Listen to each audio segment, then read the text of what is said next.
लोमड़ी और हंस की कहानी। बहुत समय पहले की बात है। एक हरे भरे गांव में, जो घने जंगल के किनारे बसा था, विभिन्न प्रकार के पशु पक्षी साथ रहते थे। वहां के खेत, तालाब और पेड़ पौधे सभी के जीवन का आधार थे।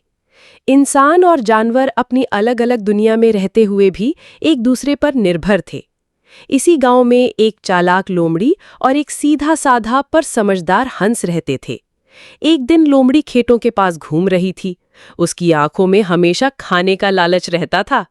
तभी उसने तालाब के किनारे एक सुंदर सफेद हंस को देखा। हंस की लंबी गर्दन थी, पंख चमक रहे थे और उसकी चाल बहुत आकर्षक थी। लोमड़ी ने मन ही मन सोचा, अरे वाह, ये तो बड़ा मोटा ताजा हंस है, और भी कई फायदे लेकर आए। लोमड़ी धीरे से हंस के पास गई और मुस्कुराकर बोली, नमस्ते मित्र, आप कितने सुंदर और उजले लग रहे हो। क्या आप मुझसे दोस्ती करोगे? मैं जंगल में अकेली रहती हूँ, सोचा कि अगर आप मेरे साथी बन जाएं तो जीवन आसान हो जाएगा। हंस ने अपने कोमल स्वभाव से कहा, नमस्ते लोमड़ी बहन, दोस्ती तो जीवन की सबसे खूबसूरत चीज है। मैं सबका भला चाहता हूँ। अगर तुम सच्चे मन से दोस्ती करना चाहती हो तो मैं जरूर तुम्हारा दोस्त बनूंगा।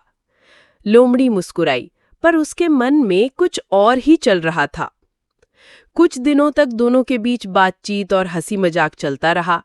हंस अपनी दोस्ती पूरी ईमानदारी से निभा रहा था, लेकिन लोमड़ी के दिल में कपट छिपा हुआ था।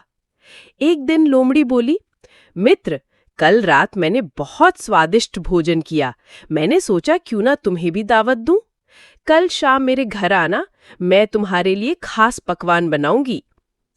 हंस ने सोचा, दोस्त का निमंत्रण ठुकराना ठीक नहीं, और फिर सच्ची दोस्ती तो निभानी चाहिए। वो बोला, ठीक है लोमड़ी बहन, मैं कल शाम तुम्हारे घर आऊंगा। अगले दिन हंस लोमड़ी के घर पहुंचा। लोमड़ी ने उसका बड़े आदर से स्वागत किया और बोली, मित्र, मैंने तुम्हारे लिए स्वादिष्ट सूप बनाया है, जरा बैठो, मैं अभी लाती हूँ। कुछ देर बाद लोमड़ी एक चौड़े और चपटे बर्तन में सूप लेकर आई। उसने बर्तन जमीन पर रख दिया और खुद अपनी जीभ से चाट चाट कर खाने लगी। हंस ने बर्तन की ओर देखा। उसकी लंबी चोंच थी, जिससे वो गहरे बर्तन में तो आसानी से खा सकता था, लेकिन इस चपटे बर्तन से वो एक बूंद भी सूप नहीं उठा पा रहा था। वो बस सूंघता रहा, मगर खा न सका। लोमड़ी मन ही मन हंस रही थी। देखो, ये मूर्ख हंस भूखा ही रह जाएगा। हंस ने शांत भाव से कहा, मित्र, भोजन बहुत अच्छी महक दे रहा है, अफसोस मैं इसे खा नहीं पा रहा। लोमड़ी बनावटी सहानुभूति दिखाते हुए बोली, अरे, मुझे लगा तुम आसानी से खा लोगे। चलो कोई बात नहीं, अगली बार सही। हंस उस दिन भूखा ही घर लौट आया। हंस भले ही सीधा साधा था, मगर वह मूर्ख नहीं था। उसे लोमड़ी की चालाकी समझ आ गई। उसने सोचा, ये दोस्ती के नाम पर मेरे साथ मजाक कर रही है। सच्ची दोस्ती में छल नहीं होता। अब समय है कि इसे सबक सिखाया जाए। अगले दिन हंस ने लोमड़ी को आमंत्रित किया, मित्र, कल आप मेरे घर आइए, मैं आपके लिए स्वादिष्ट खिचड़ी और सूप बनाऊंगा।